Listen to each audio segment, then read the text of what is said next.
Okay, so we've all heard about it, right? The law of attraction, creating your own reality. Right. Visualizing, affirming. Exactly. Trying to manifest things. Maybe it's something big like a job or, I don't know, just finding your keys when you're running lead. And sometimes it seems to click, but Mm, yeah, it feels like you're just spinning your wheels. it does. So what if the way we usually think about it is, well, missing something, like a really key piece? What if there's this secret technique that goes way deeper, something not usually shared? That's exactly what caught our attention. We're looking into some material from Frederick E. Dodson, specifically parts of a text called Secret Reality Creation Technique. Okay. And the source itself mentions this was originally only for people in his advanced courses. Advanced stuff. Got it. So, okay, our mission for this deep dive then is to really unpack this technique based on what the source says. Yeah, get into the core ideas, the principles. Look at the steps it lays out, which seem pretty practical, but also, fair warning, maybe a bit controversial in parts. Definitely controversial in parts, yeah. And just see what insights are there, Yeah. for maybe attracting good things more easily and letting go of the stuff that holds us back, ideally without all the struggle. And one quick note before we really dive in. The source is clear that this technique, especially the more intense version we'll discuss, Yeah. it kind of assumes you've got some background already, some experience with meditation is needed. Right. Okay. So, good prerequisite to know. For those of you listening with that background, this might resonate. For everyone else, well, there's still some fascinating stuff here about energy and reality, I think. Absolutely. So the whole thing starts with what the source calls the core problem. Okay. And it uses this really helpful visual, the desire resistance scale. A scale. Like, how does that work? Imagine like a vertical line, a Yeah. thermometer maybe. Mm-hmm. At the very top, you've got resistance, scaled 1 up to 10. Okay. Resistance at the top. And at the bottom, desire, also 1 to 10. And smack in the middle, around 0, there's this zone, maybe 0 to 2 on both sides, the neutral zone. Neutral zone in the middle. Got it. So what's the difference between being at a 10 versus like 1 or 2 on this thing? Well, the source gives us some words to feel it out. On the desire side, down low, levels 1, 2 are just soft preferences. Yeah. Wanting a coffee, maybe. Yeah. But as you go up, 5, 6 is strong wanting. Level 7 is painful longing. And then 8, 10, that's intense craving, obsession, addiction. The source uses words like wanting, attachment, needing, lacking. Okay, that intense end sounds rough. What about the resistance side? Similar idea. Levels 1, 2 are mild aversion, like maybe just only broccoli, no big deal. Right. But higher up, level 7 is described as hatred. And 9, 10 is terror, phobia, deep aversion. Think. Not liking, aversion, pushing away, hating, terrified by. Okay, so we've got this spectrum of energy. Now, here's where it gets interesting, right? One of the first kind of counterintuitive ideas the source presents is why being high on either side is a problem, especially high desire. Aren't we usually told to like really want things? Mm-hmm. That's what most people think, yeah. But according to this source, that's the exact trap. Hmm. High desire, anything from about level 5 up, it fundamentally implies lack. It creates it. How so? Well, the energy of intensely wanting something is, by definition, the energy of not having it. Yeah. You can't be in that state of like painful longing and peaceful possession at the same time. It just doesn't work energetically. Huh. So the source argues this just leads to struggle, obsession, and even if you do get what you want through sheer force of will, it often feels hollow or temporary. Okay. Only those really soft preferences, the 1s and 2s, manifest easily because there isn't that strong lack energy attached. Wow. Okay, so high desire creates lack. That's big. What about high resistance then? I mean, if I really, really hate spiders, shouldn't that intense energy push them away from me? This is where it gets even weirder. Yeah. Maybe frustrating for people. The source says, nope, the complete opposite. The opposite. Yeah, whatever you intensely resist or fear, you end up giving a huge amount of your mental focus, your energy to it. Yeah. And that focus, it acts like a magnet. Wait, really? According to this text, yes. You will eventually attract everything you deeply resist. The source actually calls it a tragic comedy. So my hypothetical like level 7 spider hatred is actually bringing more spiders into my life. The source uses that exact kind of example. That intense aversion becomes an energy magnet. You can just keep encountering spiders. They'll always be an issue for you, way more than for someone who's just, mildly dislikes them or doesn't care. Okay. Again, those soft dislikes, the 1s and 2s, they're just preferences. They don't have that pull. That is a major, major reframing. So the ideal state then, the place we're aiming for, is that calm center, that neutral zone. Exactly. That shaded area in the middle, 0, 2. It's described as this state of, like, real power, equanimity, bliss, freedom of choice. Mhm. Kind of a Buddha-like calm is the feeling described, Right. the total opposite of the chaos at the top and bottom. And this leads right into the core revelation, doesn't it? The source has this image of the scale, but with extra lines drawn on it. What do those lines show? They show the dynamic. Desire, when it moves up towards neutral, manifests. Resistance, when it moves down towards neutral, dissolves. Turns neutral. Okay, so this is where the law of attraction actually comes in, according to this source. Not about wanting harder, but about neutralizing. Precisely. The argument is that this neutral zone is where the real effortless creation starts. The why behind it is that by relaxing that tight grip of resistance and desire, Yeah. you neutralize all that stuck, conflicting energy. And that frees up your attention, your life force, basically. Hmm. Which leads to, as the source puts it, power, productivity, and the ability to create things you just prefer without the neediness. So stopping the intense needing is key. It Ah. shifts your vibration from I lack this to something more like I already have it or I'm whole without it. Exactly. Think of the millionaire example the source sometimes uses. They don't intensely need one more dollar because they already embody the state of having plenty. Yeah. They're neutral about small amounts. And that neutral space, that's the flow state people talk about. Yes, that middle zone is the flow state, according to this source. It's where things just happen, appear, resolve, almost magically, effortlessly. Okay.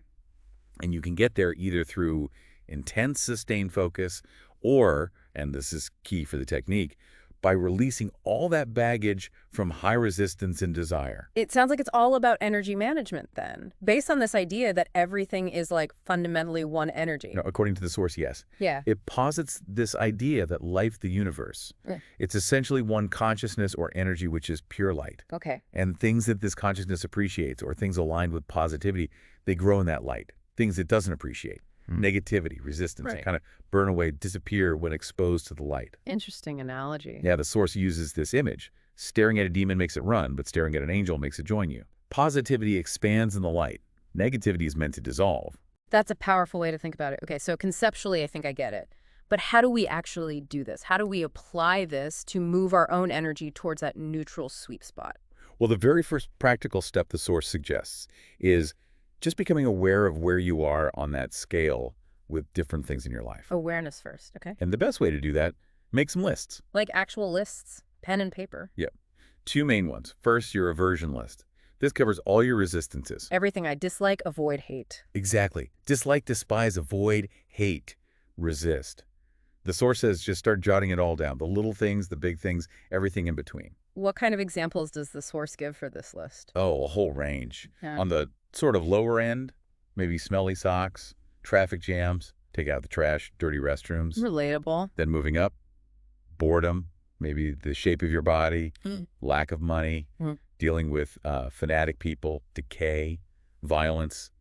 Even things like psychosis are mentioned as potential high-level resistances. The key instruction is add your own personal stuff and really try to note the emotional charge. Like, where would you put it on that 1 to 10 resistance scale? And just to be super clear, we're not aiming to get rid of all resistance, right? Like, it's okay to dislike smelly socks. Absolutely not trying to eliminate everything. The source is very explicit. Level 1 and 2, resistances are normal. They're healthy preferences or mild dislikes. They don't cause the energetic problems. Good. This isn't about becoming, like, totally indifferent. It's about spotting those high-level points where energy is really stuck. Okay, got it. So aversion list first. What's the second one? Your attachment list. This is for all your desires. Likes, wants, cravings. Everything you like, want, prefer, long for, crave, feel attached to. Again, capture it all. Any examples from the source for this one? Sure. Things like clear spring days, enjoying chocolate, wanting a nice car, desiring more money or a specific income, finding a soulmate, wanting adventurous travel, or even habits like cigarettes. List it all, big or small, general or super specific. And just the act of writing these down, that does something. The source says yes. Simply putting it on paper starts to shift the energy in a good way. Yeah. It also mentions something interesting, Yeah. that as you work on dissolving maybe more superficial desires like the fancy car or the cigarettes, you might uncover deeper things underneath. Like what? Maybe unacknowledged desires for, say, recognition or for spiritual connection. Right. Things the surface desire was masking. Okay. Now, we talked about high desire being a problem, creating lack, but you mentioned the source also touches on its potential power, like building It energy. does, yeah, but it's framed carefully. It's a bit of a paradox. Strong desire can build up energy like stretching a rubber band really tight. Right. And when this is the key part, when that intense desire is finally released, the manifestation or the sense of fulfillment can happen faster, maybe Mm. feel more profound. Ah, so it's the release. Yes. The source has this really vivid phrase. Wow. The further down in hell you were, the more delighted you will be about earth and heaven. But it immediately follows up with a warning. Staying stuck in that state of intense desire, it just dominates your mind negatively. The energy buildup is only useful after you let go, not while you're trapped in the craving. Okay, that makes sense. So the lists give us the map of our energy landscape. How do we actually start moving things towards neutral? What's the technique itself? Well, the source mentions the standard approaches first, things like meditation or emotional release techniques people might already know. Like focusing on the feeling and allowing it. Yeah. Viewing what you resist or desire in your mind and just accepting or allowing the feeling without fighting it. Or using self-inquiry, like asking, could I let go of wanting to change this for resistance Okay. or for desire? Imagine you already have it, but while consciously relaxing the neediness, the craving part. These methods work, but maybe more gradually. But then there's the specific secret technique, the one described as more intense. Yes. This one is presented as a way to shift the energy much faster. And it does it by consciously, deliberately reversing the energy flow associated with the item. Reversing the flow. How? You actively project the energy of desire onto the things you resist, and you project the energy of resistance onto the things you desire. Okay, wait. Let's break that down. Projecting desire onto resistance. How would I do that with, say, that level 9 spider phobia? Okay, so the instruction described is close your eyes, Yeah. bring up the image, the feeling, the whole sensory experience of the spider. Ah, okay.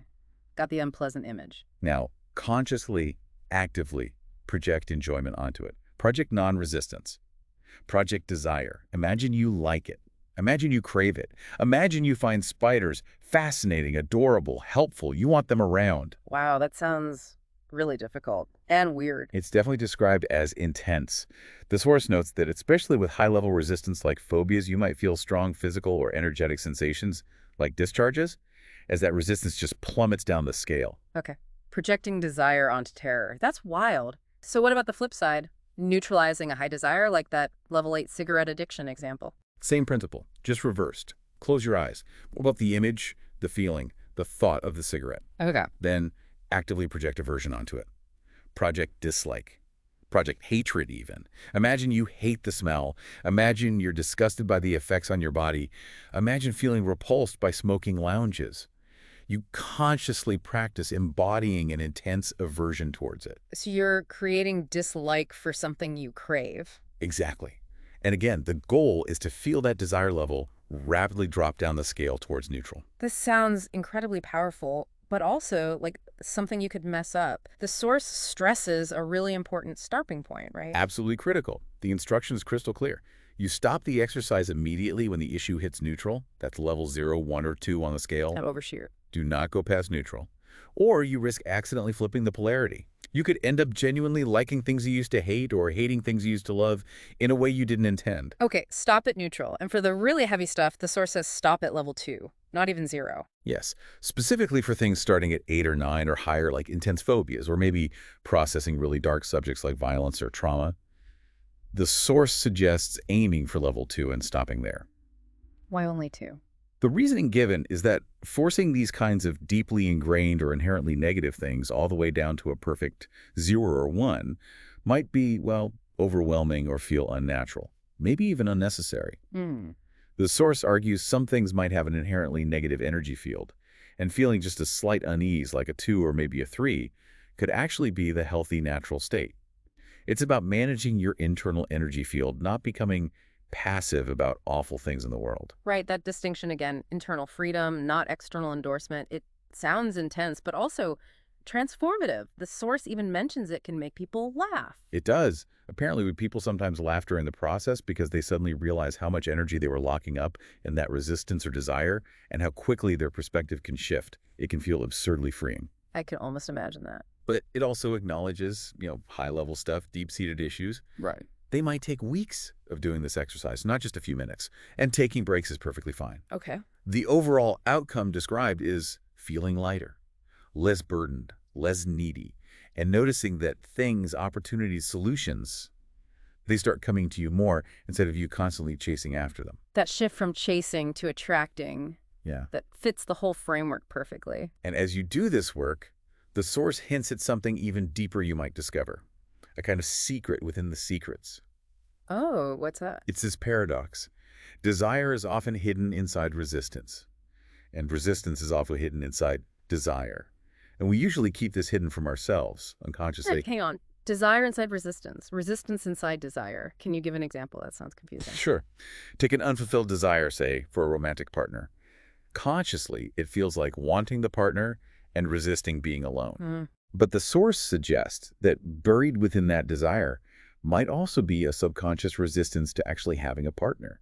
Maybe a fear of losing freedom or getting hurt or responsibility. Okay. I see. And the other way around. A conscious desire for, say, freedom. It might secretly contain an aversion to freedom deep down. Perhaps a fear of the uncertainty or the lack of structure that comes with it. So our surface level wants and dislikes might be covering up an opposite feeling underneath. Exactly. The Source puts forward this idea that sometimes consciously wanting something really intensely can be the subconscious mind's way of keeping it safely at a distance. It reinforces that feeling of, I am separate from that, Wow. and intensely resisting something. It might secretly mean, on some level, you actually want it, maybe for a hidden payoff. A secret payoff. Like what? Maybe the benefit of having a familiar problem to focus on, or staying in a known comfort zone, even if it's uncomfortable. Or maybe getting attention for being a victim of this situation. These are the tricky subconscious dynamics it points to. That really challenges you to look deeper at your own motivations. The Source actually poses some tough questions based on this, doesn't it? It does, really probing ones, like, Yeah. what is something you pretend not to want, but could admit you secretly want? And what benefit could that problem have for you? Oh. And the flip side, what is something you pretend you want, but could admit you secretly don't want? And what benefit could not getting that have for you?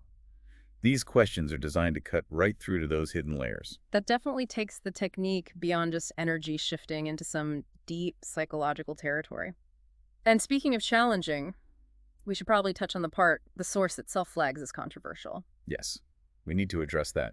It's the idea of applying this technique, specifically projecting desire or enjoyment during the internal exercise, to extremely dark or sensitive subjects. Things like violence, murder, genocide. Yeah, that sounds, instinctively it sounds wrong. Disturbing even to think about projecting enjoyment onto something like genocide. How does the Source possibly justify that? It's a difficult point in the text. The rationale presented is that actively suppressing thoughts or internal energies related to dark things can actually be more harmful. It might create what the Source calls a guilt-desire vortex that keeps the negative energy stuck, or, in their view, could even contribute to it manifesting externally. So the argument is processing it internally, even in this weird way, is safer than suppression. That's the argument, that conscious internal imagination and processing specifically within the confines of this technique is presented as a path to releasing the energetic hold these dark topics have on you. But it's crucial to distinguish that from condoning it. Absolutely critical. The text stresses this repeatedly. This internal process of applying acceptance or simulated desire does not mean you approve of perpetrators or that you stop fighting injustice in the real world. Not at all. So it's framed purely as a tool for your own energetic liberation. Separating your internal state from an external reality you might still vehemently oppose. Precisely. It's about freeing your internal energy field. The Source uses an example like an abuse victim holding on to intense hatred or fear, arguing that ultimately that stored negative energy primarily harms the victim holding it. This technique, according to the Source, is about releasing that internal burden so you're no longer constantly preoccupied or controlled by the energy of that negativity. It's a tough concept for sure, but the Source is adamant it's about internal processing for your freedom, not about external validation or saying horrible things are okay. It's a powerful distinction, even if it's challenging to wrap your head around. Okay. The Source also suggests that all these different resistances and desires we list, they can eventually be traced back to just a few core human needs, or our resistance to those needs. It does draw that connection, list these core pairs, these fundamental dynamics. Like what? Okay, so the desire for attention, versus the resistance of love withdrawal, the desire for security versus the resistance of uncertainty, the desire for control versus the resistance of control loss, Yeah. the desire for freedom versus the resistance of togetherness, and conversely, the desire for togetherness versus the resistance of aloneness. So, going back to the spider phobia, maybe that's ultimately connected to a deeper resistance to loss of control or uncertainty. That's the kind of underlying driver the source suggests looking for it. And the idea is that understanding these deeper roots can actually make the release process faster and more effective. Okay, so let's say you've done the work. You've made your lists, you've applied the technique, neutralized the big energies. What does the source say happens next in terms of manifesting things in your life? It comes back to that flow zone. The source reiterates that once you clear out that stuck energy, new realities tend to manifest much more effortlessly, much more quickly. You're residing in that neutral space more often. How did it happen? By clearing out the blocked emotions, the intense desires and resistances, you basically unblock the natural abundance and flow of life that was always there. The source suggests many positive things might just start showing up as pleasant surprises, things you didn't even deliberately intend. Oh, interesting. Spontaneous good stuff. Yeah. And for the things you do consciously intend or prefer, they just manifest with much less effort and more speed. It all comes back to that core idea. Release the struggle, get neutral, allow the flow. Is there any final piece of advice from the source about living in this state? Yes, actually, a little point about balance. The source notes that the deep peace you might find through this technique could actually lessen your drive for external goals. You might not need them in the same way. Right, because you feel more complete already. Exactly. However, it still recommends continuing to pursue worldly goals. It frames it as a kind of important stabilizing factor, something that can keep you grounded and engaged so you don't just space out completely, as it puts it. Ah, okay. So use the technique for inner peace and flow, but keep your feet on the ground with real-world action. A practical blend. Seems to be the suggestion, yeah. Okay. So we've really taken quite a deep dive here into this secret reality creation technique. And we've looked at the desire resistance scale, that foundational idea. Right, and the really counterintuitive power of neutrality in the flow zone. That's the sweet spot. Then the practical side, making the lists, identifying the energies, and the core technique itself, neutralizing by projecting those opposite states. Which sounds intense. Very intense, but potentially very fast, according to the source. And we touched on those deeper layers too, the paradox of desire hiding resistance and vice versa. Yeah, and how it all might tie back to those core human needs. Ultimately, the core principle we've uncovered from this source is that the real power to shift your reality doesn't seem to come from wanting harder or pushing away harder. Yeah. It comes from releasing that charge, letting go of the preoccupation, the neediness, Yeah. getting into that state of already having it energetically. And then reality just sort of adjusts around you more easily. It really turns the usual advice on its head, and it leaves us and you listening with some pretty big things to think about, doesn't it? I mean, consider that really controversial point from the source, the argument that maybe, just maybe, to be truly free from something's energetic grip, you might need to internally process even the darkest stuff without just suppressing it. Yeah, that's a challenging one. So what does it really mean to cultivate that internal acceptance remembering that's distinct from external condoning and reclaim your own emotional energy field when you're faced with really difficult things, whether it's personal history or stuff happening in the world? And how might shifting your internal energy state, like this technique suggests, actually change your experience of the external world, or even your ability to influence it?